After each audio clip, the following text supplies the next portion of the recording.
बुरी फंसी बाड़मेर में बीजेपी। हाँ, बिल्कुल सही बात कर रहा हूँ। बाड़मेर में बीजेपी बुरी तरह से फंस गई। इधर कांग्रेस ने मानवेंद्र सिंह को टिकट दे दिया है।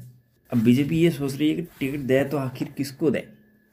कर्नल सोनाराम चौधरी को दे, जो कि पिछली बार लोकसभा विधानसभा चुनाव में मेवाराम जैन से कड़े अंतर से हारे थे, 4,500+ वोटों से हारे थे।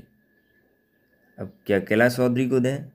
कैलाश चौधरी जो बैतूल विधानसभा से काफ़ी मतों से पराजित हुए थे और उनके साथ लोकसभा का कोई एक्सपीरियंस भी नहीं है। कर्नल सोनाराम वर्तमान सांसद भी है।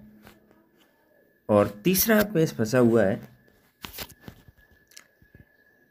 आईजी साहब के बीच में। महेंद्र जी चौधरी आईपीएस है और आईजी रह चुके हैं और अभी वीआरएस लेकर आए हैं और बीजेपी से टिकट मांग रहे हैं। अब इन तीनों के बीच में बीजेपी का जबरदस्त पेश बचा हुआ है।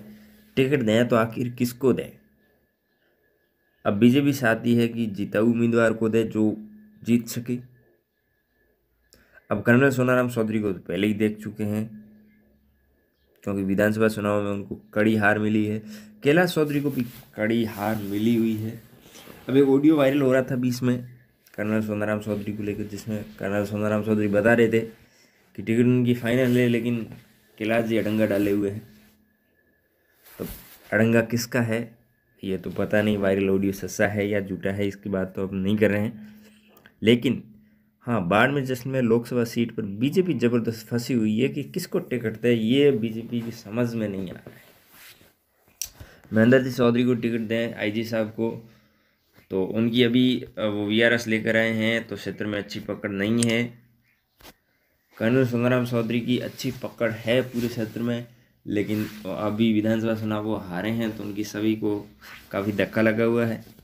और कैलाश चौधरी है, बैतूल से पहले विधायक रह चुके हैं और अभी हारे हुए हैं और उनकी पूरे क्षेत्र में पकड़ नहीं है। बैतूल क्षेत्र से वो जीते हुए तो वहाँ उनकी पकड़ है, लेकिन पूरे बाड़मेर जश्न में लोकसभा सीट से उनकी पकड़ नहीं है।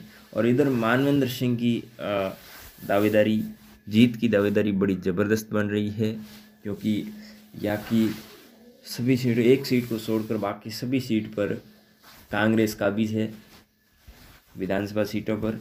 तो यहाँ से उनकी प्रोबेबिलिटी सबसे ज़्यादा बन रही है जीत की।